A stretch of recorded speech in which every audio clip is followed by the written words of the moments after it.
سلامتی کا راستہ۔ تقریر سید ابو الاعلیٰ مودودی۔ ہندوؤں، سکھوں اور مسلمانوں کے ایک مشترکہ اجتماع کے سامنے پیش کیا گیا تھا۔ صاحبو، اگر کوئی شخص آپ سے کہے کہ بازار میں ایک دکان ایسی ہے جس کا کوئی دکاندار نہیں ہے، نہ کوئی اس میں مال لانے والا ہے، نہ بیچنے والا ہے، اور نہ کوئی اس کی رکھوالی کرتا ہے، دکان خود بخود چل رہی ہے، خود بخود اس میں مال آ جاتا ہے اور خود بخود خریداروں کے ہاتھوں فروخت ہو جاتا ہے، تو کیا آپ اس شخص کی بات مان لیں گے؟ کیا آپ تسلیم کر لیں گے کہ کسی دکان میں مال لانے والے کے بغیر خود بخود بھی مال آ سکتا ہے، مال بیچنے والے کے بغیر خود بخود فروخت بھی ہو سکتا ہے، حفاظت کرنے والے کے بغیر خود بخود چوری لوٹ سے محفوظ بھی رہ سکتا ہے؟ اپنے دل سے پوچھئے، ایسی بات آپ کبھی مان سکتے ہیں؟ جس کے ہوش و حواس ٹھکانے ہوں، کیا اس کی عقل میں یہ بات آ سکتی ہے کہ کوئی دکان دنیا میں ایسی بھی ہوگی؟ فرض کیجئے ایک شخص آپ سے کہتا ہے کہ اس شہر میں ایک کارخانہ ہے جس کا نہ کوئی مالک ہے، نہ انجینئر، نہ مستری، سارا کارخانہ خود بخود قائم ہو گیا ہے، ساری مشینیں خود بن گئی ہیں، خود ہی سارے پرزے اپنی اپنی جگہ لگ گئے ہیں، خود ہی سب مشینیں چل رہی ہیں اور خود ہی ان میں سے عجیب عجیب چیزیں بن بن کر نکلتی رہتی ہیں۔ سچ بتائیے، جو شخص آپ سے یہ بات کہے گا، آپ حیرت سے اس کا منہ نہ تکنے لگیں گے؟ آپ کو یہ شبہ نہ ہوگا کہ اس کا دماغ کہیں خراب تو نہیں ہو گیا ہے؟ کیا ایک پاگل کے سوا ایسی بیہودہ بات کوئی کہہ سکتا ہے؟ دور کی مثال چھوڑیے، یہ بجلی کا بلب جو آپ کے سامنے جل رہا ہے، کیا کسی کے کہنے سے آپ یہ مان سکتے ہیں کہ روشنی اس بلب میں آپ سے آپ پیدا ہو جاتی ہے؟ یہ کرسی جو آپ کے سامنے رکھی ہے، کیا کسی بڑے سے بڑے فاضل فلسفی کے کہنے سے بھی آپ یہ باور کر سکتے ہیں کہ یہ خود بخود بن گئی ہے؟ یہ کپڑے جو آپ پہنے ہوئے ہیں، کیا کسی علامہ دہر کے کہنے سے بھی آپ یہ تسلیم کرنے کے لیے تیار ہو سکتے ہیں کہ ان کو کسی نے بنا نہیں ہے، یہ خود بخود بن گئے ہیں؟ یہ گھر جو آپ کے سامنے کھڑے ہیں، اگر تمام دنیا کی یونیورسٹیوں کے پروفیسر مل کر بھی آپ کو یقین دلائیں کہ ان گھروں کو کسی نے نہیں بنایا ہے بلکہ یہ خود بخود بن گئے ہیں، تو کیا ان کے یقین دلانے سے آپ کو ایسی لغو بات پر یقین آ جائے گا؟ یہ چند مثالیں آپ کے سامنے کی ہیں۔ رات دن جن چیزوں کو آپ دیکھتے ہیں، انہی میں سے چند ایک میں نے بیان کی ہیں۔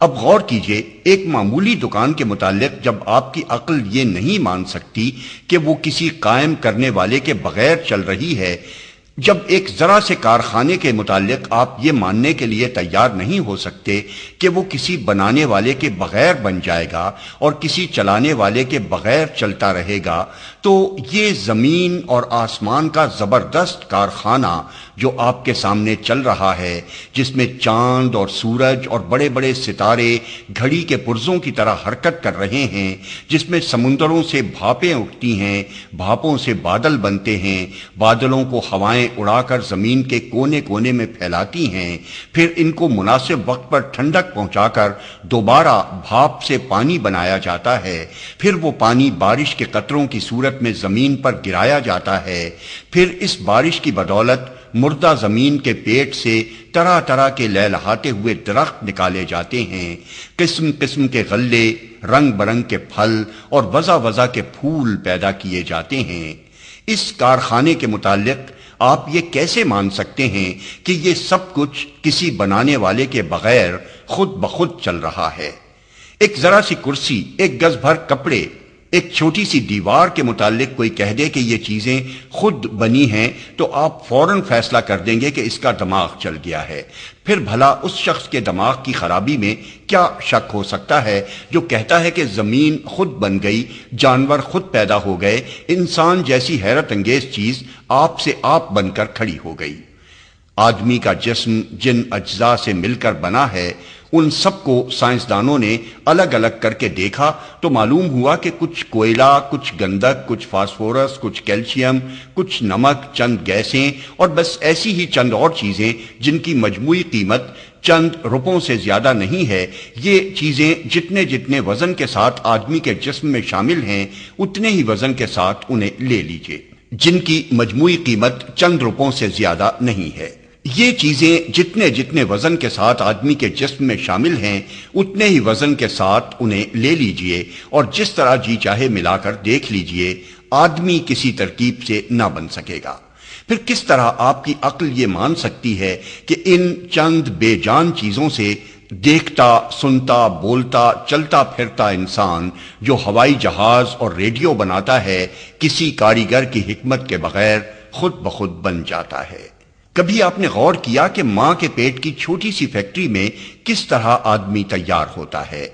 باپ کی کارستانی کا اس میں کوئی دخل نہیں، ماں کی حکمت کا اس میں کوئی کام نہیں۔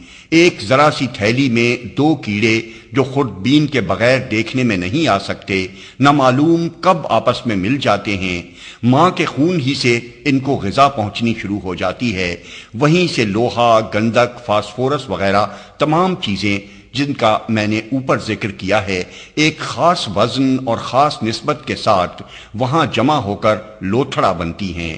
پھر اس لوتھڑے میں جہاں آنکھیں بننی چاہیے وہاں آنکھیں بنتی ہیں، جہاں کان بننے چاہیے وہاں کان بنتے ہیں، جہاں دماغ بننا چاہیے وہاں دماغ بنتا ہے، جہاں دل بننا چاہیے وہاں دل بنتا ہے۔ ہڈی اپنی جگہ پر، گوشت اپنی جگہ پر، غرض ایک ایک پرزہ اپنی اپنی جگہ پر ٹھیک بیٹھتا ہے۔ پھر اس میں جان پڑ جاتی ہے، دیکھنے کی طاقت، سننے کی طاقت، چکھنے اور سونگھنے کی طاقت، بولنے کی طاقت، سوچنے اور سمجھنے کی طاقت، اور نہ جانے کتنی بے حد و حساب طاقتیں اس میں بھر جاتی ہیں۔ اس طرح جب انسان مکمل ہو جاتا ہے تو پیٹ کی وہی چھوٹی سی فیکٹری جہاں 9 مہینے تک وہ بن رہا تھا خود زور کر کے اسے باہر دھکیل دیتی ہے۔ اس فیکٹری سے ایک ہی طریقے پر لاکھوں انسان روز بن کر نکل رہے ہیں، مگر ہر ایک کا نمونہ جدا ہے، شکل جدا، رنگ جدا، آواز جدا، قوتیں اور قابلیتیں جدا، طبیعتیں اور خیالات جدا، اخلاق اور صفات جدا۔ ایک ہی ماں کے پیٹ کے نکلے ہوئے 2 سگے بھائی تک ایک دوسرے سے نہیں ملتے۔ یہ ایک ایسا کرشمہ ہے جسے دیکھ کر عقل دنگ رہ جاتی ہے۔ اس کرشمے کو دیکھ کر بھی جو شخص یہ کہتا ہے کہ یہ کام کسی زبردست حکمت والے، زبردست قدرت والے، زبردست علم والے اور بے نظیر کمالات والے خدا کے بغیر ہو رہا ہے یا ہو سکتا ہے، یقیناً اس کا دماغ درست نہیں ہے۔ اس کو عقل مند سمجھنا عقل کی توہین کرنا ہے۔ کم از کم میں تو ایسے شخص کو اس قابل نہیں سمجھتا کہ کسی معقول مسئلے پر اس سے گفتگو کروں۔ توحید۔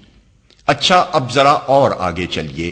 آپ میں سے ہر شخص کی عقل اس بات کی گواہی دے گی کہ دنیا میں کوئی کام بھی، خواہ وہ چھوٹا ہو یا بڑا، کبھی باضابطگی اور باقاعدگی سے نہیں چل سکتا جب تک کہ کوئی ایک شخص اس کا ذمہ دار نہ ہو۔ ایک مدرسے کے 2 ہیڈ ماسٹر، ایک محکمے کے 2 ڈائریکٹر، ایک فوج کے 2 سپہ سالار، ایک سلطنت کے 2 رئیس یا بادشاہ کبھی آپ نے سنے ہیں؟ اور کہیں ایسا ہو تو کیا آپ سمجھتے ہیں کہ ایک دن کے لیے بھی انتظام ٹھیک ہو سکتا ہے؟ آپ اپنی زندگی کے چھوٹے چھوٹے معاملات میں اس کا تجربہ کرتے ہیں کہ جہاں کوئی کام ایک سے زیادہ آدمیوں کی ذمہ داری پر چھوڑا جاتا ہے وہاں سخت بد انتظامی ہوتی ہے، لڑائی جھگڑے ہوتے ہیں اور آخر ساجے کی ہنڈیا چوراہے میں پھوٹ کر رہتی ہے۔ انتظام، باقاعدگی، ہمواری اور خوش اسلوبی دنیا میں جہاں کہیں بھی آپ دیکھتے ہیں وہاں لازمی طور پر کوئی ایک طاقت کار فرما ہوتی ہے، کوئی ایک ہی وجود با اختیار و اقتدار ہوتا ہے اور کسی ایک کے ہاتھ میں سردشتہ کار ہوتا ہے۔ اس کے بغیر انتظام کا آپ تصور نہیں کر سکتے۔ یہ ایسی سیدھی بات ہے کہ کوئی شخص جو تھوڑی سی عقل بھی رکھتا ہو اسے ماننے میں تأمل نہ کرے گا۔ اس بات کو ذہن میں رکھ کر ذرا اپنے گرد و پیش کی دنیا پر نظر ڈالیے۔ یہ زبردست کائنات جو آپ کے سامنے پھیلی ہوئی ہے، یہ کروڑوں سیارے جو آپ کو گردش کرتے ہوئے نظر آتے ہیں، یہ زمین جس پر آپ رہتے ہیں، یہ چاند جو راتوں کو نکلتا ہے، یہ سورج جو صبح کو طلوع ہوتا ہے، یہ زہرہ، یہ مریخ، یہ عطارد، یہ مشتری اور یہ دوسرے بے شمار تارے جو گیندوں کی طرح گھوم رہے ہیں، دیکھیے ان سب کے گھومنے میں کیسی سخت باقاعدگی ہے۔ کبھی رات اپنے وقت سے پہلے آتی ہوئی آپ نے نہ دیکھی، کبھی دن وقت سے پہلے نکلتے دیکھا، کبھی چاند زمین سے ٹکرایا، کبھی سورج اپنا راستہ چھوڑ کر ہٹا، کبھی کسی اور ستارے کو آپ نے ایک بال برابر بھی اپنی گردش کی راہ سے ہٹتے ہوئے دیکھا یا سنا؟ یہ کروڑہا سیارے، جن میں سے بعض ہماری زمین سے لاکھوں گنے بڑے ہیں اور بعض سورج سے بھی ہزاروں گنے بڑے، یہ سب گھڑی کے پرزوں کی طرح ایک زبردست رابطے میں کسے ہوئے اور ایک بندھے ہوئے حساب کے مطابق اپنی اپنی مقررہ رفتار کے ساتھ اپنے اپنے مقررہ راستے پر چل رہے ہیں۔ نہ کسی کی رفتار میں ذرہ برابر فرق آتا ہے، نہ کوئی اپنے راستے سے بال برابر ٹل سکتا ہے۔ ان کے درمیان جو نسبتیں قائم کر دی گئی ہیں، اگر ان میں ایک پل کے لیے بھی ذرا سا فرق آ جائے تو سارا نظام عالم برہم ہو جائے۔ جس طرح ریلیں ٹکراتی ہیں، اسی طرح سیارے ایک دوسرے سے ٹکرا جائیں۔ یہ تو آسمان کی باتیں ہیں، ذرا اپنی زمین اور اپنی ذات پر نظر ڈال کر دیکھیے۔ اس مٹی کی گیند پر یہ سارا زندگی کا کھیل جو آپ دیکھ رہے ہیں، یہ سب چند بدے ہوئے ضابطوں کی بدولت قائم ہے۔ زمین کی کشش نے ساری چیزوں کو اپنے حلقے میں باندھ رکھا ہے۔ ایک سیکنڈ کے لیے بھی اگر وہ اپنی گرفت چھوڑ دے تو سارا کارخانہ بکھر جائے۔ اس کارخانے میں جتنے کل پرزے کام کر رہے ہیں، سب کے سب ایک قاعدے کے پابند ہیں اور اس قاعدے میں کبھی فرق نہیں آیا۔ ہوا اپنے قاعدے کی پابندی کر رہی ہے، پانی اپنے قاعدے میں بندھا ہوا ہے، روشنی کے لیے جو قاعدہ ہے اس کی وہ مطیع ہے، گرمی اور سردی کے لیے جو ضابطہ ہے اس کی وہ غلام ہے۔ مٹی، پتھر، دھاتیں، بجلی، اسٹیم، درخت، جانور، کسی میں یہ مجال نہیں کہ اپنی حد سے بڑھ جائے یا اپنی خاصیتوں کو بدل دے یا اس کام کو چھوڑ دے جو اس کے سپرد کیا گیا ہے۔ پھر اپنی حد کے اندر اپنے ضابطے کی پابندی کرنے کے ساتھ اس کارخانے کے سارے پرزے ایک دوسرے کے ساتھ مل کر کام کر رہے ہیں، اور دنیا میں جو کچھ بھی ہو رہا ہے سب اسی وجہ سے ہو رہا ہے کہ یہ ساری چیزیں اور ساری قوتیں مل کر کام کر رہی ہیں۔ ایک ذرا سے بیج ہی کی مثال لے لیجئے، جس کو آپ زمین میں بوتے ہیں، وہ کبھی پرورش پا کر درخت بن ہی نہیں سکتا جب تک کہ زمین اور آسمان کی ساری قوتیں مل کر اس کی پرورش میں حصہ نہ لیں۔ زمین اپنے خزانوں سے اس کو غذا دیتی ہے، سورج اس کی ضرورت کے مطابق اسے گرمی پہنچاتا ہے، پانی سے جو کچھ وہ مانگتا ہے وہ پانی دیتا ہے، ہوا سے جو کچھ وہ طلب کرتا ہے وہ ہوا دیتی ہے، راتیں اسے ٹھنڈک اور اوس بہم پہنچاتی ہیں، دن اسے گرمی پہنچا کر پختگی کی طرف لے جاتے ہیں۔ اس طرح مہینوں اور برسوں تک مسلسل ایک باقاعدگی کے ساتھ یہ سب مل جل کر اسے پالتے پوستے ہیں، تب جا کر کہیں درخت بنتا ہے اور اس میں پھل آتے ہیں۔ آپ کی یہ ساری فصلیں جن کے بلبوتے پر آپ جی رہے ہیں، انہی بے شمار مختلف قوتوں کے بالاتفاق کام کرنے ہی کی وجہ سے تیار ہوتی ہیں، بلکہ آپ خود زندہ اسی وجہ سے ہیں کہ زمین اور آسمان کی تمام طاقتیں متفقہ طور پر آپ کی پرورش میں لگی ہوئی ہیں۔ اگر تنہا ایک ہوا ہی اس متفقہ کاروبار سے الگ ہو جائے تو آپ ختم ہو جائیں۔ اگر پانی ہوا اور گرمی کے ساتھ موافقت کرنے سے انکار کر دے تو آپ پر بارش کا ایک قطرہ نہ برس سکے۔ اگر مٹی پانی کے ساتھ اتفاق کرنا چھوڑ دے تو آپ کے باغ سوکھ جائیں، آپ کی کھیتیاں کبھی نہ پکیں اور آپ کے مکان کبھی نہ بن سکیں۔ اگر دیا سلائی کی رگڑ سے آگ پیدا ہونے پر راضی نہ ہو تو آپ کے چولہے ٹھنڈے ہو جائیں اور آپ کے سارے کارخانے یک لخت بیٹھ جائیں۔ اگر لوہا آگ کے ساتھ تعلق رکھنے سے انکار کر دے تو آپ ریلیں اور موٹریں تو درکنار ایک سوئی اور چھری تک نہ بنا سکیں۔ غرض یہ ساری دنیا جس میں آپ جی رہے ہیں، یہ صرف اسی وجہ سے قائم ہے کہ اس عظیم الشان سلطنت کے سارے محکمے کے کسی اہلکار کی یہ مجال نہیں ہے کہ اپنی ڈیوٹی سے ہٹ جائے یا ضابطے کے مطابق دوسرے محکموں کے اہلکاروں سے اشتراک عمل نہ کرے۔ یہ جو کچھ میں نے آپ سے بیان کیا ہے، کیا اس میں کوئی بات جھوٹ یا خلاف واقعہ ہے؟ شاید آپ میں سے کوئی بھی اسے جھوٹ نہ کہے گا۔ اچھا، اگر یہ سچ ہے تو مجھے بتائیے کہ یہ زبردست انتظام، یہ حیرت انگیز باقاعدگی، یہ کمال درجے کی ہمواری، یہ زمین و آسمان کی بے حد و حساب چیزوں اور طاقتوں میں کامل موافقت آخر کس وجہ سے ہے؟ کروڑوں برسوں سے یہ کائنات یوں ہی قائم چلی آ رہی ہے۔ لاکھوں خاص سال سے اس زمین پر درخت اگ رہے ہیں، جانور پیدا ہو رہے ہیں، اور نہ معلوم کب سے انسان اس زمین پر جی رہا ہے۔ کبھی ایسا نہ ہوا کہ چاند زمین پر گر جاتا یا زمین سورج سے ٹکرا جاتی۔ کبھی رات اور دن کے حساب میں فرق نہ آیا، کبھی ہوا کے محکمے کی پانی کے محکمے سے لڑائی نہ ہوئی، کبھی پانی مٹی سے نہ روٹھا، کبھی گرمی نے آگ سے رشتہ نہ توڑا۔ آخر اس سلطنت کے تمام صوبے، تمام محکمے، تمام ہرکارے اور کارندے کیوں اس طرح قانون اور ضابطے کی پابندی کیے چلے جا رہے ہیں؟ کیوں ان میں لڑائی نہیں ہوتی؟ کیوں فساد برپا نہیں ہوتا؟ کس چیز کی وجہ سے یہ سب ایک انتظام میں بندھے ہوئے ہیں؟ اس کا جواب اپنے دل سے پوچھئے۔ کیا وہ یہ گواہی نہیں دیتا کہ ایک ہی خدا اس ساری کائنات کا بادشاہ ہے؟ ایک وہی ہے جس کی زبردست طاقت نے سب کو اپنے ضابطے میں باندھ رکھا ہے۔ اگر 10-20 نہیں 2 خدا بھی اس کائنات کے مالک ہوتے تو یہ انتظام اس باقاعدگی کے ساتھ کبھی نہ چل سکتا۔ ایک ذرا سے مدرسے کا انتظام تو 2 ہیڈ ماسٹروں کی ہیڈ ماسٹری برداشت نہیں کر سکتا، پھر بھلا اتنی بڑی زمین و آسمان کی سلطنت 2 خداؤں کی خدائی میں کیسے چل سکتی تھی؟ بس واقعہ صرف اتنا ہی نہیں ہے کہ دنیا کسی بنانے والے کے بغیر نہیں بنی ہے، بلکہ یہ بھی واقعہ ہے کہ اس کو ایک ہی نے بنایا ہے۔ حقیقت صرف اتنی ہی نہیں ہے کہ اس دنیا کا انتظام کسی حاکم کے بغیر نہیں چل رہا ہے، بلکہ یہ بھی حقیقت ہے کہ وہ حاکم ایک ہی ہے۔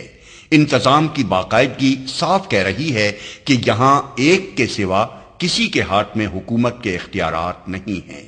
ضابطے کی پابندی منہ سے بول رہی ہے کہ اس سلطنت میں ایک حاکم کے سوا کسی کا حکم نہیں چلتا۔ قانون کی سخت گیری شہادت دے رہی ہے کہ ایک ہی بادشاہ کی حکومت زمین سے آسمان تک قائم ہے۔ چاند، سورج اور سیارے اسی کے قبضہ قدرت میں ہیں۔ زمین اپنی تمام چیزوں کے ساتھ اسی کے تابع فرمان ہے۔ ہوا اسی کی غلام ہے، پانی اسی کا بندہ ہے، دریا اور پہاڑ اسی کے اختیار میں ہیں، درخت اور جانور اسی کے مطیع ہیں، انسان کا جینا اور مرنا اسی کے اختیار میں ہے۔ اس کی مضبوط گرفت نے سب کو پوری قوت کے ساتھ جکڑ رکھا ہے۔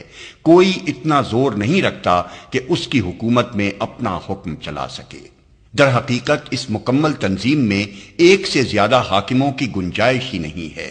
تنظیم کی فطرت یہ چاہتی ہے کہ حکم میں ایک شمع برابر بھی کوئی دوسرا حصے دار نہ ہو، تنہا ایک ہی حاکم ہو اور اس کے سوا سب محکوم ہوں، کیونکہ کسی دوسرے کے ہاتھ میں فرما روائی کے ادنا سے اختیارات ہونے کے معنی بھی بد نظمی اور فساد کے ہیں۔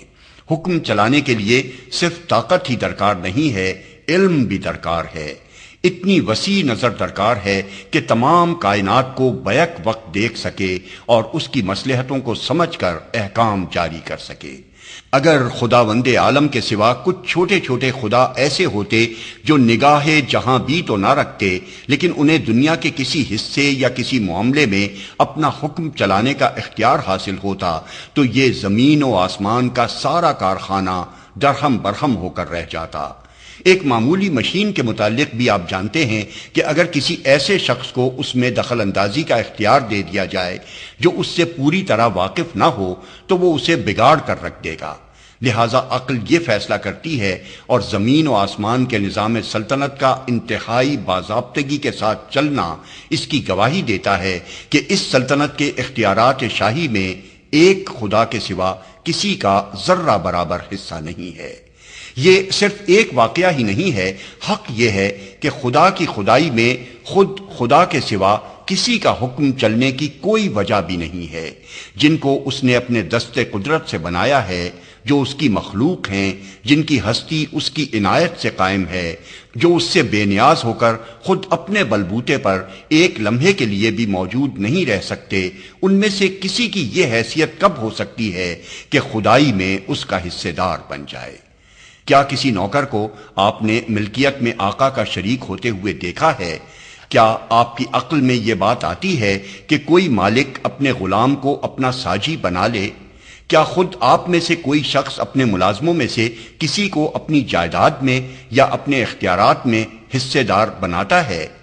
اس بات پر جب آپ غور کریں گے تو آپ کا دل گواہی دے گا کہ خدا کی اس سلطنت میں کسی بندے کو خود مختارانہ فرما روائی کا کوئی حق حاصل ہی نہیں ہے۔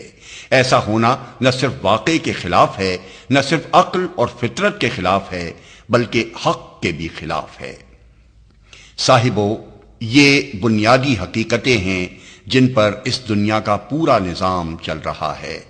آپ اس دنیا سے الگ نہیں ہیں، بلکہ اس کے اندر اس کے ایک جز کی حیثیت سے رہتے ہیں، لہذا آپ کی زندگی کے لیے بھی یہ حقیقتیں اسی طرح بنیادی ہیں جس طرح کل جہان کے لیے ہیں۔ آج یہ سوال آپ میں سے ہر شخص کے لیے اور دنیا کے تمام انسانوں کے لیے ایک پریشان کن گتھی بنا ہوا ہے کہ آخر ہم انسانوں کی زندگی سے امن چین کیوں رخصت ہو گیا؟ کیوں آئے دن مصیبتیں ہم پر نازل ہو رہی ہیں؟ کیوں ہماری زندگی کی کل بگڑ گئی ہے؟ قومیں قوموں سے ٹکرا رہی ہیں، ملک ملک میں کھینچا تانی ہو رہی ہے، آدمی آدمی کے لیے بھیڑیا بن گیا ہے، لاکھوں انسان لڑائیوں میں برباد ہو رہے ہیں، کروڑوں اور اربوں کے کاروبار غارت ہو رہے ہیں، بستیوں کی بستیاں اجڑ رہی ہیں، طاقتور کمزوروں کو کھائے جاتے ہیں، مالدار غریبوں کو لوٹے لیتے ہیں، حکومت میں ظلم ہے، عدالت میں بے انصافی ہے، دولت میں بدمستی ہے، اقتدار میں غرور ہے، دوستی میں بے وفائی ہے، امانت میں خیانت ہے، اخلاق میں راستی نہیں رہی، انسان پر سے انسان کا اعتماد اٹھ گیا ہے، مذہب کے جامے میں لامذہبی ہو رہی ہے، آدم کے بچے لاتعداد گروہوں میں بٹے ہوئے ہیں اور ہر گروہ دوسرے گروہ کو دغا، ظلم، بے ایمانی، ہر ممکن طریقے سے نقصان پہنچانا کار ثواب سمجھ رہا ہے۔ یہ ساری خرابیاں آخر کس وجہ سے ہیں؟ خدا کی خدائی میں اور جس طرف بھی ہم دیکھتے ہیں امن ہی امن نظر آتا ہے۔ ستاروں میں امن ہے، ہوا میں امن ہے، پانی میں امن ہے، درختوں اور جانوروں میں امن ہے، تمام مخلوقات کا انتظام پورے امن کے ساتھ چل رہا ہے، کہیں فساد بد نظمی کا نشان نہیں پایا جاتا، مگر ایک انسان ہی کی زندگی کیوں اس نعمت سے محروم ہو گئی؟ یہ ایک بڑا سوال ہے جسے حل کرنے میں لوگوں کو سخت پریشانی پیش آ رہی ہے، مگر میں پورے اطمینان کے ساتھ اس کا جواب دینا چاہتا ہوں۔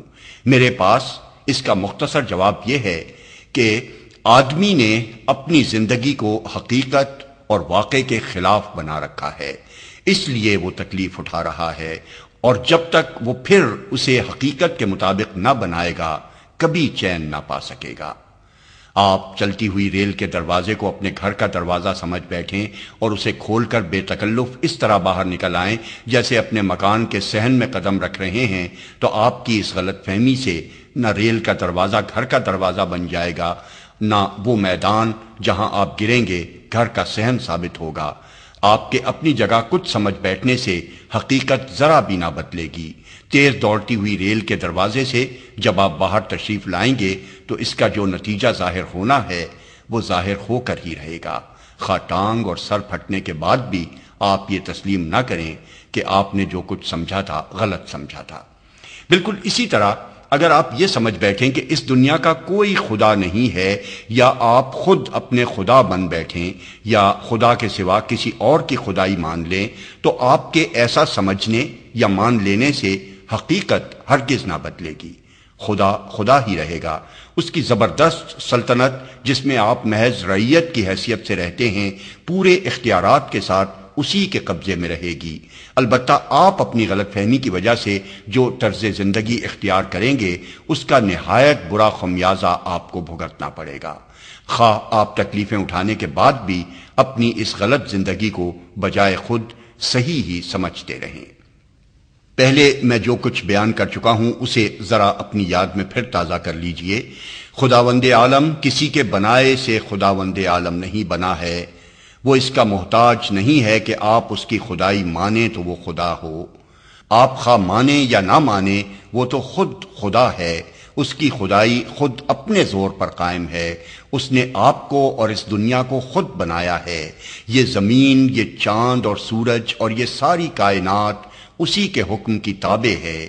اس کائنات میں جتنی قوتیں کام کر رہی ہیں سب اسی کے زیر حکم ہیں۔ وہ ساری چیزیں جن کے بل پر آپ زندہ ہیں اسی کے قبضہ قدرت میں ہیں، خود آپ کا اپنا وجود اس کے اختیار میں ہے۔ اس واقعے کو آپ کسی طرح بدل نہیں سکتے، آپ اس کو نہ مانیں تب بھی یہ واقعہ ہے، آپ اس سے آنکھیں بند کر لیں تب بھی یہ واقعہ ہے، آپ اس کے سوا کچھ اور سمجھ بیٹھیں تب بھی یہ واقعہ ہے۔ ان سب صورتوں میں واقعے کا تو کچھ بھی نہیں بگڑتا، البتہ فرق یہ ہوتا ہے کہ اگر آپ اس واقعے کو تسلیم کر کے اپنی وہی حیثیت قبول کر لیں جو اس واقعے کے اندر دراصل آپ کی ہے، تو آپ کی زندگی درست ہوگی، آپ کو چین ملے گا، اطمینان نصیب ہوگا، اور آپ کی زندگی کی ساری کل ٹھیک چلے گی۔ اور اگر آپ نے واقعے کے خلاف کوئی اور حیثیت اختیار کی تو انجام وہی ہوگا جو چلتی ہوئی ریل کے دروازے کو اپنے گھر کا دروازہ سمجھ کر قدم باہر نکالنے کا ہوتا ہے۔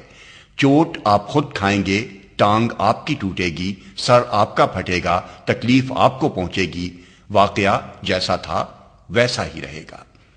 آپ سوال کریں گے کہ اس واقعے کے مطابق ہماری حیثیت کیا ہے؟ میں چند لفظوں میں اس کی تشریح کیے دیتا ہوں۔ اگر کسی نوکر کو آپ تنخواہ دے کر پال رہے ہوں تو بتائیے اس نوکر کی اصلی حیثیت کیا ہے؟ یہی نہ کہ آپ کی نوکری بجا لائے، آپ کے حکم کی اطاعت کرے، آپ کی مرضی کے مطابق کام کرے اور نوکری کی حد سے نہ بڑھے۔ نوکر کا کام آخر نوکری کے سوا اور کیا ہو سکتا ہے؟ آپ اگر افسر ہوں اور کوئی آپ کا ماتحت ہو تو ماتحت کا کام کیا ہے؟ یہی نہ کہ وہ ماتحتی کرے، افسری کی ہوا میں نہ رہے۔ اگر آپ کسی جائیداد کے مالک ہوں تو اس جائیداد میں آپ کی خواہش کیا ہوگی؟ یہی نہ کہ اس میں آپ کی مرضی چلے، جو کچھ آپ چاہیں وہی ہو اور آپ کی مرضی کے خلاف پتہ نہ ہل سکے۔ آپ پر اگر کوئی بادشاہی مسلط ہو اور تمام قوتیں اس کے ہاتھ میں ہوں تو ایسی بادشاہی کی موجودگی میں آپ کی حیثیت کیا ہو سکتی ہے؟ یہی نہ کہ آپ سیدھی طرح رعیت بن کر رہنا قبول کریں اور شاہی قانون کی فرما برداری سے قدم باہر نہ نکالیں۔ بادشاہ کی سلطنت کے اندر رہتے ہوئے اگر آپ خود اپنی بادشاہی کا دعویٰ کریں گے یا کسی دوسرے کی بادشاہی مان کر اس کے حکم پر چلیں گے تو آپ باغی ہوں گے، اور باغی کے ساتھ جو سلوک کیا جاتا ہے وہ آپ کو معلوم ہی ہے۔ ان مثالوں سے آپ خوب سمجھ سکتے ہیں کہ خدا کی اس سلطنت میں آپ کی اصلی حیثیت کیا ہے۔ آپ کو اس نے بنایا ہے اور قدرتی طور پر آپ کا کوئی کام اس کے سوا نہیں ہے کہ اپنے بنانے والے کی مرضی پر چلیں۔ آپ کو وہ پال رہا ہے اور اسی کے خزانے سے آپ تنخواہ لے رہے ہیں۔ آپ کی کوئی حیثیت اس کے سوا نہیں ہے کہ آپ اس کے نوکر ہیں۔ آپ کا اور ساری دنیا کا افسر وہ ہے، اس کی افسری میں آپ کی حیثیت ماتحتی کے سوا اور کچھ نہیں ہو سکتی۔ یہ زمین و آسمان سب اس کی جائیداد ہیں، اس جائیداد میں اسی کی مرضی چلے گی اور چلنی چاہیے۔ آپ کو یہاں اپنی مرضی چلانے کا کوئی حق نہیں ہے۔ اپنی مرضی آپ چلانے کی کوشش کریں گے تو منہ کی کھائیں گے۔ اس سلطنت میں اس کی بادشاہی اس کے اپنے زور پر قائم ہے۔ زمین اور آسمان کے سارے محکمے اس کے قبضے میں ہیں۔ آپ خود چاہے راضی ہوں یا ناراض، بہرحال اس کی رعیت ہیں۔ آپ کی اور کسی انسان کی بھی، خواہ وہ چھوٹا ہو یا بڑا، کوئی دوسری حیثیت رعیت ہونے کے سوا نہیں ہے۔ اسی کا قانون اس سلطنت میں قانون ہے اور اسی کا حکم ہے۔ رعیت میں سے کسی کو یہ دعویٰ کرنے کا حق نہیں ہے کہ میں ہز میجسٹی ہوں یا ہز ہائینس ہوں یا ڈکٹیٹر اور خود مختار ہوں۔ نہ کسی شخص یا پارلیمنٹ یا اسمبلی یا کونسل کو یہ اختیار ہے کہ اس سلطنت میں خدا کے بجائے خود اپنا قانون بنائے اور خدا کی رعیت سے کہے کہ ہمارے اس قانون کی پیروی کرو۔ نہ کسی انسانی حکومت کو یہ حق پہنچتا ہے کہ خدا کے حکم سے بے نیاز ہو کر خود حکم چلائے اور خدا کے بندوں سے کہے کہ ہمارے اس حکم کی اطاعت کرو۔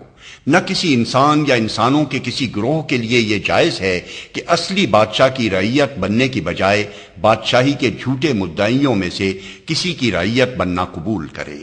اصلی بادشاہ کے قانون کو چھوڑ کر جھوٹے قانون سازوں کا قانون تسلیم کرے اور اصلی حکمراں سے منہ موڑ کر جھوٹ موٹ کی ان حکومتوں کا حکم ماننے لگے۔ یہ تمام صورتیں بغاوت کی ہیں۔ خود بادشاہی کے اختیارات کا دعویٰ کرنا یا کسی ایسے مدعی کے دعوے کو قبول کرنا، دونوں حرکتیں رعیت کے لیے بغاوت کا حکم رکھتی ہیں اور اس کی سزا ان دونوں کو ملنی یقینی ہے، خواہ جلدی ملے یا دیر میں۔ آپ کی اور ایک ایک انسان کی پیشانی کے بال خدا کی مٹھی میں ہیں، جب چاہے پکڑ کر گھسیٹ لے۔ زمین اور آسمان کی اس سلطنت میں بھاگ جانے کی طاقت کسی میں نہیں ہے، آپ اس سے بھاگ کر کہیں پناہ نہیں لے سکتے۔ مٹی میں مل کر آپ کا ایک ایک ذرہ بھی اگر منتشر ہو جائے، آگ میں جل کر خواہ آپ کی راکھ ہوا میں پھیل جائے، پانی میں بہہ کر خواہ آپ مچھلیوں کی خوراک بنے یا سمندر کے پانی میں گھل جائیں، ہر جگہ سے خدا آپ کو پکڑ لے گا۔ ہوا اس کی غلام ہے، زمین اس کی بندی ہے، پانی اور اس کی مچھلیاں سب اس کے حکم کی تابع ہیں۔ ایک اشارے پر سب طرف سے آپ پکڑے ہوئے آ جائیں گے، اور پھر وہ آپ میں سے ایک ایک کو بلا کر پوچھے گا کہ میری رعیت ہو کر بادشاہی ساورینٹی کا دعویٰ کرنے کا حق تمہیں کہاں سے پہنچ گیا تھا؟ میرے ملک میں اپنا حکم چلانے کے اختیارات تم کہاں سے لائے تھے؟ میری سلطنت میں اپنا قانون جاری کرنے والے تم کون تھے؟ میرے بندے ہو کر دوسروں کی بندگی کرنے پر تم کیسے راضی ہو گئے؟ میرے نوکر ہو کر تم نے دوسروں کا حکم مانا، مجھ سے تنخواہ لے کر دوسروں کو انداتا اور رازق سمجھا، میرے غلام ہو کر دوسروں کی غلامی کی، میری بادشاہی میں رہتے ہوئے دوسروں کے قانون کو قانون سمجھا اور دوسروں کے فرامین کی اطاعت کی۔ یہ بغاوت کس طرح تمہارے لیے جائز ہو گئی تھی؟ فرمائیے، آپ میں سے کسی کے پاس اس الزام کا جواب ہے؟ کون سے وکیل صاحب وہاں اپنے قانونی داؤ پیچ سے بچاؤ کی صورت نکال سکیں گے؟ اور کون سی سفارش پر آپ بھروسہ رکھتے ہیں کہ وہ آپ کو اس بغاوت کے جرم کی سزا بھگتنے سے بچا لے گی؟ صاحبو، یہاں صرف حق ہی کا سوال نہیں ہے، یہ سوال بھی ہے کہ خدا کی اس خدائی میں کیا انسان بادشاہی یا قانون سازی یا حکمرانی کا اہل ہو سکتا ہے؟ جیسا کہ ابھی عرض کر چکا ہوں، ایک معمولی مشین کے متعلق بھی آپ یہ جانتے ہیں کہ اگر کوئی اناڑی شخص جو اس مشینری سے واقف نہ ہو اسے چلائے گا تو بگاڑ دے گا۔ ذرا کسی ناواقف آدمی سے ایک موٹر ہی چلوا کر دیکھ لیجئے، ابھی آپ کو معلوم ہو جائے گا کہ اس حماقت کا کیا انجام ہوتا ہے۔ اب ذرا خود سوچئے کہ لوہے کی ایک مشین کا حال جب یہ ہے کہ صحیح علم کے بغیر اس کو استعمال نہیں کیا جا سکتا، تو انسان جس کے نفسیات انتہا درجے کے پیچیدہ ہیں، جس کی زندگی کے معاملات بے شمار پہلو رکھتے ہیں اور ہر پہلو میں لاکھوں گتھیاں ہیں، اس کی پیچ در پیچ مشینری کو وہ لوگ چلا سکتے ہیں جو دوسروں کو جاننا اور سمجھنا تو درکنار، خود اپنے آپ کو بھی اچھی طرح نہیں جانتے اور نہیں سمجھتے۔ ایسے اناڑی جب قانون ساز بن بیٹھیں گے اور ایسے نادان جب انسانی زندگی کی ڈرائیوری پر آمادہ ہوں گے، تو کیا اس کا انجام کسی اناڑی شخص کے موٹر چلانے کے انجام سے کچھ بھی مختلف ہو سکتا ہے؟ یہی وجہ ہے کہ جہاں خدا کے بجائے انسانوں کا بنایا ہوا قانون مانا جا رہا ہے، اور جہاں خدا کی اطاعت سے بے نیاز ہو کر انسان حکم چلا رہے ہیں اور انسان کا حکم چلا رہے ہیں اور انسان ان کا حکم چلا رہے ہیں اور انسان ان کا حکم مان رہے ہیں، وہاں کسی بھی جگہ امن نہیں ہے، کسی بھی جگہ آدمی کو چین نصیب نہیں، کسی جگہ بھی انسانی زندگی کی کل سیدھی نہیں چلتی، کچھ تو خون ہو رہے ہیں، ظلم اور بے انصافی ہو رہی ہے، لوٹ کھسوٹ برپا ہے، آدمی کا خون آدمی چوس رہا ہے، اخلاق تباہ ہو رہے ہیں، صحتیں برباد ہو رہی ہیں، تمام طاقتیں جو خدا نے انسان کو دی تھیں انسان کے فائدے کے بجائے اس کی تباہی اور بربادی میں صرف ہو رہی ہیں۔ یہ مستقل دوزخ جو اسی دنیا میں انسان نے اپنے لیے آپ اپنے ہاتھوں بنا لی ہے، اس کی وجہ اس کے سوا کچھ نہیں ہے کہ اس نے بچوں کی طرح شوق میں آ کر اس مشین کو چلانے کی کوشش کی جس کے کل پرزوں سے وہ واقف ہی نہیں۔ اس مشین کو جس نے بنایا ہے وہی اس کے رازوں کو جانتا ہے، وہی اس کی فطرت سے واقفیت رکھتا ہے، اسی کو ٹھیک ٹھیک معلوم ہے کہ یہ کس طرح صحیح چل سکتی ہے۔ اگر آدمی اپنی حماقت سے باز آ جائے اور اپنی جہالت تسلیم کر کے اس قانون کی پابندی کرنے لگے جو خود اس مشین کے بنانے والے نے مقرر کیا ہے، تب تو جو کچھ بگڑا ہے وہ پھر بن سکتا ہے، ورنہ ان مصیبتوں کا کوئی حل ممکن نہیں ہے۔ آپ ذرا اور گہری نظر سے دیکھیں تو آپ کو جہالت کے سوا اپنی زندگی کے بگاڑ کی ایک اور وجہ بھی نظر آئے گی۔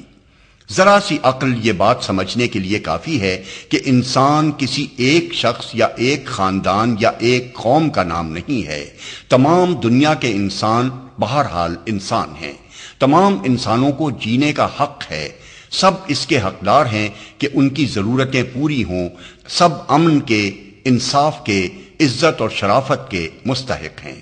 انسانی خوشحالی اگر کسی چیز کا نام ہے تو وہ کسی ایک شخص یا خاندان یا قوم کی خوشحالی نہیں بلکہ تمام انسانوں کی خوشحالی ہے، ورنہ ایک خوشحال ہو اور 10 بدحال ہوں تو آپ یہ نہیں کہہ سکتے کہ انسان خوشحال ہے۔ فلاح اگر کسی چیز کو کہتے ہیں تو وہ تمام انسانوں کی فلاح ہے، نہ کہ کسی ایک طبقے کی یا ایک قوم کی۔ ایک کی فلاح اور 10 کی بربادی کو آپ انسانی فلاح نہیں کہہ سکتے۔ اس بات کو اگر آپ صحیح سمجھتے ہیں تو غور کیجئے کہ انسانی فلاح اور خوشحالی کس طرح حاصل ہو سکتی ہے۔ میرے نزدیک اس کی کوئی صورت اس کے سوا نہیں کہ انسانی زندگی کے لیے قانون وہ بنائے جس کی نظر میں تمام انسان یکساں ہوں، سب کے حقوق انصاف کے ساتھ وہ مقرر کرے جو نہ تو خود اپنی کوئی ذاتی غرض رکھتا ہو اور نہ کسی خاندان یا طبقے کی یا کسی ملک یا قوم کی اغراض سے اس کو خاص دلچسپی ہو۔ سب کے سب اس کا حکم مانے جو حکم دینے میں نہ اپنی جہالت کی وجہ سے غلطی کرے، نہ اپنی خواہش کی بنا پر حکمرانی کے اختیارات سے ناجائز فائدہ اٹھائے، اور نہ ایک کا دشمن اور دوسرے کا دوست، ایک کا طرفدار اور دوسرے کا مخالف، ایک کی طرف مائل اور دوسرے سے منحرف ہو۔ صرف اسی صورت میں عدل قائم ہو سکتا ہے۔ اسی طرح تمام انسانوں، تمام قوموں، تمام طبقوں اور تمام گروہوں کو ان کے جائز حقوق پہنچ سکتے ہیں۔ یہی ایک صورت ہے جس سے ظلم مٹ سکتا ہے۔ اگر یہ بات بھی درست ہے تو پھر میں آپ سے پوچھتا ہوں کہ کیا دنیا میں کوئی انسان بھی ایسا بے لاگ، ایسا غیر جانبدار، ایسا بے غرض اور اس قدر انسانی کمزوریوں سے بالا تر ہو سکتا ہے؟ شاید آپ میں سے کوئی شخص میرے اس سوال کا جواب اثبات میں دینے کی جرأت نہ کرے گا۔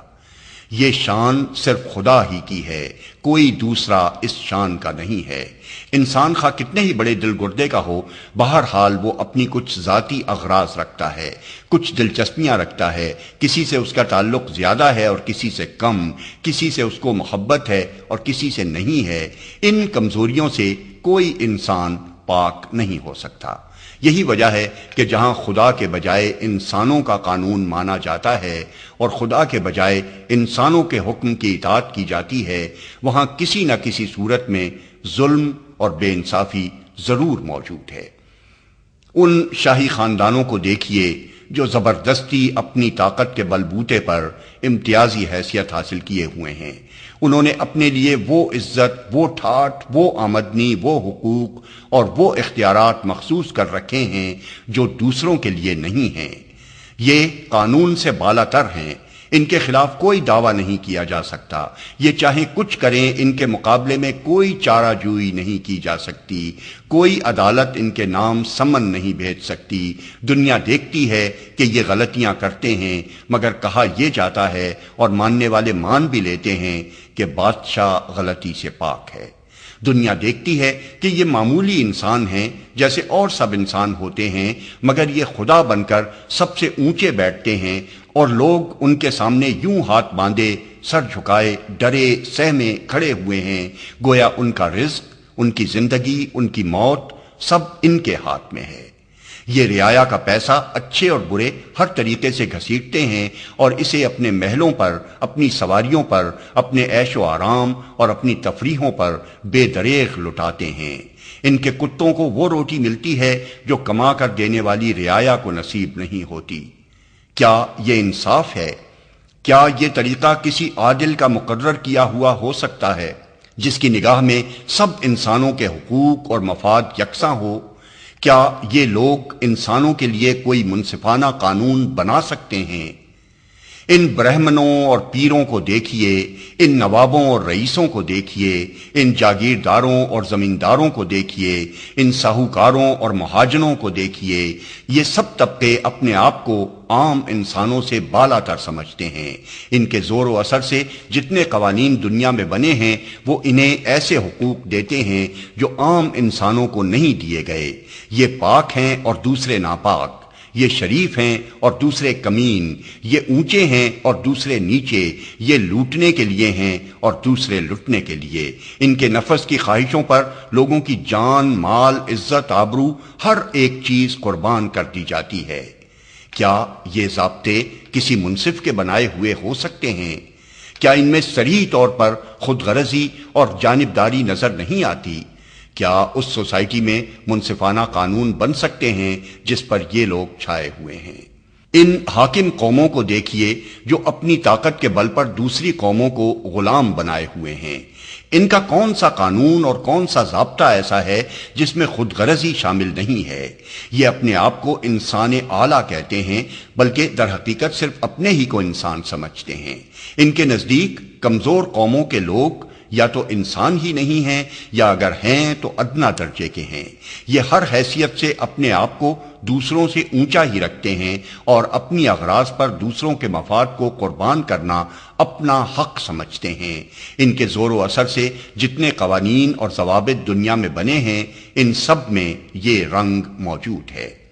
یہ چند مثالیں میں نے محض اشارے کے طور پر دی ہیں، تفصیل کا یہاں موقع نہیں۔ میں صرف یہ بات آپ کے ذہن نشین کرنا چاہتا ہوں کہ دنیا میں جہاں بھی انسان نے قانون بنایا ہے وہاں بے انصافی ضرور ہوئی ہے۔ کچھ انسانوں کو ان کے جائز حقوق سے بہت زیادہ دیا گیا ہے، اور کچھ انسانوں کے حقوق نہ صرف پامال کیے گئے ہیں بلکہ انہیں انسانیت کے درجے سے گرا دینے میں بھی تأمل نہیں کیا گیا۔ اس کی وجہ انسان کی یہ کمزوری ہے کہ وہ جب کسی معاملے کا فیصلہ کرنے بیٹھتا ہے تو اس کے دل و دماغ پر اپنی ذات یا اپنے خاندان یا اپنی نسل یا اپنے طبقے یا اپنی قوم ہی کے مفاد کا خیال مسلط رہتا ہے۔ دوسروں کے حقوق اور مفاد کے لیے اس کے پاس وہ ہمدردی کی نظر نہیں ہوتی جو اپنوں کے لیے ہوتی ہے۔ مجھے بتائیے، کیا اس بے انصافی کا کوئی علاج اس کے سوا ممکن ہے کہ تمام انسانی قوانین کو دریا برد کر دیا جائے اور اس خدا کے قانون کو ہم سب تسلیم کر لیں جس کی نگاہ میں ایک انسان اور دوسرے انسان کے درمیان کوئی فرق نہیں؟ فرق اگر ہے تو صرف اس کے اخلاق، اس کے اعمال اور اس کے اوصاف کے لحاظ سے ہے، نہ کہ نسل یا طبقے یا قومیت یا رنگ کے لحاظ سے۔ صاحبو، اس معاملے میں ایک اور پہلو بھی ہے جسے میں نظر انداز نہیں کر سکتا۔ آپ جانتے ہیں کہ آدمی کو قابو میں رکھنے والی چیز صرف ذمہ داری کا احساس ہی ہے۔ اگر کسی شخص کو یقین ہو جائے کہ وہ جو چاہے کرے، کوئی اس سے جواب طلب کرنے والا نہیں ہے اور نہ اس کے اوپر کوئی ایسی طاقت ہے جو اسے سزا دے سکے، تو آپ سمجھ سکتے ہیں کہ وہ شتر بے مہار بن جائے گا۔ یہ بات جس طرح ایک شخص کے معاملے میں صحیح ہے، اسی طرح ایک خاندان، ایک قوم اور تمام دنیا کے انسانوں کے معاملے میں صحیح ہے۔ ایک خاندان جب یہ محسوس کرتا ہے کہ اس سے کوئی جواب طلب نہیں کر سکتا تو وہ قابو سے باہر ہو جاتا ہے۔ ایک طبقہ بھی جب ذمہ داری اور جواب دہی سے بے خوف ہو جاتا ہے تو دوسروں پر ظلم ڈھانے میں اسے کوئی تأمل نہیں ہوتا۔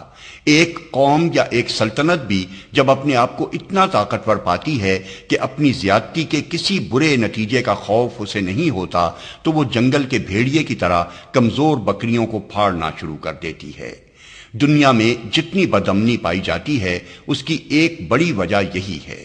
جب تک انسان اپنے سے بالا تر کسی اقتدار کو تسلیم نہ کرے اور جب تک اسے یقین نہ ہو کہ مجھ سے اوپر کوئی ایسا ہے جس کو مجھے اپنے اعمال کا جواب دینا ہے اور جس کے ہاتھ میں اتنی طاقت ہے کہ مجھے سزا دے سکتا ہے، اس وقت تک یہ کسی طرح ممکن نہیں کہ ظلم کا دروازہ بند ہو اور صحیح امن قائم ہو سکے۔ اب مجھے بتائیے کہ ایسی طاقت سوائے خداوند عالم کے اور کون ہو سکتی ہے؟ خود انسانوں میں سے تو کوئی ایسا نہیں ہو سکتا، کیونکہ جس انسان یا جس انسانی گروہ کو بھی آپ یہ حیثیت دیں گے، خود اس کے شتر بے مہار ہو جانے کا امکان ہے۔ خود اس سے یہ اندیشہ ہے کہ تمام فرعونوں کا ایک فرعون وہ ہو جائے گا، اور خود اس سے یہ خطرہ ہے کہ خود غرضی اور جانبداری سے کام لے کر وہ بعض انسانوں کو گرائے گا اور بعض کو اٹھائے گا۔ یورپ نے اس مسئلے کو حل کرنے کے لیے مجلس اقوام بنائی تھی، مگر بہت جلدی وہ سفید رنگ والی قوموں کی مجلس بن کر رہ گئی، اور اس نے چند طاقتور سلطنتوں کے ہاتھ میں کھلونا بن کر کمزور قوموں کے ساتھ بے انصافی شروع کر دی۔ اس تجربے کے بعد اس امر میں کوئی شک باقی نہیں رہ سکتا کہ خود انسانوں کے اندر سے کوئی ایسی طاقت برآمد ہونی ناممکن ہے جس کی باز پرس کا خوف فردن فردن ایک ایک شخص سے لے کر دنیا کی قوموں اور سلطنتوں تک کو قابو میں رکھ سکتا ہو۔ ایسی طاقت لامحالہ انسانی دائرے سے باہر اور اس سے اوپر ہی ہونی چاہیے، اور وہ صرف خداوند عالم ہی کی طاقت ہو سکتی ہے۔ ہم اگر اپنی بھلائی چاہتے ہیں تو ہمارے لیے اس کے سوا کوئی چارہ ہی نہیں کہ خدا پر ایمان لائیں، اس کی حکومت کے آگے اپنے آپ کو فرما بردار رعیت کی طرح سپرد کر دیں، اور اس یقین کے ساتھ دنیا میں زندگی بسر کریں کہ وہ ہمارے چھپے اور کھلے سب کاموں کو جانتا ہے، اور ایک دن اس کی عدالت میں اپنی پوری زندگی کے کارنامے کا حساب دینا ہے۔ ہمارے شریف اور پرامن انسان بننے کی بس یہی ایک صورت ہے۔ اب میں اپنی تقریر کو ختم کرنے سے پہلے ایک شبے کو صاف کر دینا ضروری سمجھتا ہوں، جو غالباً آپ میں سے ہر ایک کے دل میں پیدا ہو رہا ہوگا۔ آپ سوچ رہے ہوں گے کہ جب خدا کی حکومت اتنی زبردست ہے کہ خاک کے ایک ذرے سے لے کر چاند اور سورج تک ہر چیز اس کے قابو میں ہے، اور جب انسان اس کی حکومت میں محض ایک رعیت کی حیثیت رکھتا ہے، تو آخر یہ ممکن کس طرح ہوا کہ انسان اس کی حکومت کے خلاف بغاوت کرے اور خود اپنی بادشاہی کا اعلان کر کے اس کی رعیت پر اپنا قانون چلائے؟ کیوں نہیں خدا اس کا ہاتھ پکڑ لیتا، اور کیوں اسے سزا نہیں دیتا؟ اس سوال کا جواب میں آپ کو ایک سیدھی سی مثال سے دوں گا۔ فرض کیجئے کہ ایک بادشاہ کسی شخص کو اپنے ملک کے کسی ضلع کا افسر بنا کر بھیجتا ہے۔ ملک بادشاہ ہی کا ہے، رعیت بھی اسی کی ہے، ریل، ٹیلی فون، تار، فوج اور دوسری تمام طاقتیں بھی بادشاہ ہی کے ہاتھ میں ہیں۔ بادشاہ کی سلطنت اس ضلع پر چاروں طرف سے اس طرح چھائی ہوئی ہے کہ اس چھوٹے سے ضلع کا افسر اس کے مقابلے میں بالکل عاجز ہے۔ اگر بادشاہ چاہے تو اس کو پوری طرح مجبور کر سکتا ہے کہ اس کے حکم سے بال برابر منہ نہ موڑ سکے، لیکن بادشاہ اس افسر کی عقل کا، اس کے ظرف کا اور اس کی لیاقت کا امتحان لینا چاہتا ہے۔ اس لیے وہ اس پر سے اپنی گرفت اتنی ڈھیلی کر دیتا ہے کہ اسے اپنے اوپر کوئی بالا تر اقتدار محسوس نہیں ہوتا۔ اب اگر وہ افسر عقل مند، نمک حلال، فرض شناس اور وفادار ہے تو اس ڈھیلی گرفت کے باوجود اپنے آپ کو رعیت اور ملازم ہی سمجھتا رہے گا۔ بادشاہ کے ملک میں اسی کے قانون کے مطابق حکومت کرے گا، اور جو اختیارات بادشاہ نے اسے دیے ہیں انہیں خود بادشاہ کی مرضی کے مطابق استعمال کرتا رہے گا۔ اس وفادارانہ طرز عمل سے اس کی اہلیت ثابت ہوگی، اور بادشاہ اسے زیادہ بلند مرتبوں کے قابل پا کر ترقیوں پر ترقیاں دیتا چلا جائے گا۔ لیکن فرض کیجئے کہ ایک افسر بے وقوف، نمک حرام، کم ظرف اور شریر ہے، اور رعیت کے وہ لوگ جو اس ضلع میں رہتے ہیں جاہل، بزدل اور نادان ہیں۔ اپنے اوپر سلطنت کی گرفت ڈھیلی پا کر وہ بغاوت پر آمادہ ہو جاتا ہے۔ اس کے دماغ میں خود مختاری کی ہوا بھر جاتی ہے، وہ خود اپنے آپ کو ضلع کا مالک سمجھ کر خود سرانہ حکومت کرنے لگتا ہے، اور جاہل رعیت کے لوگ محض یہ دیکھ کر اس کی خود مختارانہ حکومت تسلیم کر لیتے ہیں کہ تنخواہ یہ دیتا ہے، پولیس اس کے پاس ہے، عدالتیں اس کے ہاتھ میں ہیں، جیل کی ہتکڑیاں اور پھانسی کے تختے اس کے قبضے میں ہیں، اور ہماری قسمت کو بنانے یا بگاڑنے کے اختیارات یہ رکھتا ہے۔ بادشاہ اس اندھی رعیت اور اس باغی افسر دونوں کے طرز عمل کو دیکھتا ہے، چاہے تو فوراً پکڑ لے اور ایسی سزا دے کہ ہوش ٹھکانے نہ رہیں، مگر وہ اس حاکم ضلع اور اس رعیت دونوں کی پوری آزمائش کرنا چاہتا ہے۔ اس لیے وہ نہایت تحمل اور بردباری کے ساتھ انہیں ڈھیل دیتا چلا جاتا ہے، تاکہ جتنی نالائقیاں ان کے اندر بھری ہوئی ہیں پوری طرح ظاہر ہو جائیں۔ اس کی طاقت اتنی زبردست ہے کہ اسے اس بات کا خوف ہی نہیں ہے کہ یہ افسر کبھی زور پکڑ کر اس کا تخت چھین لے گا۔ اسے اس بات کا بھی کوئی اندیشہ نہیں کہ یہ باغی اور نمک حرام لوگ اس کی گرفت سے نکل کر کہیں بھاگ جائیں گے۔ اس لیے اسے جلد بازی کے ساتھ فیصلہ کر دینے کی کوئی ضرورت نہیں۔ وہ سال ہا سال تک ڈھیل دیتا رہتا ہے، یہاں تک کہ جب یہ لوگ اپنی پوری خباثت کا اظہار کر چکتے ہیں اور کوئی کسر اس کے اظہار میں باقی نہیں رہتی، تب وہ ایک روز اپنا عذاب ان پر بھیجتا ہے، اور وہ ایسا وقت ہوتا ہے کہ کوئی تدبیر اس وقت انہیں اس کے عذاب سے نہیں بچا سکتی۔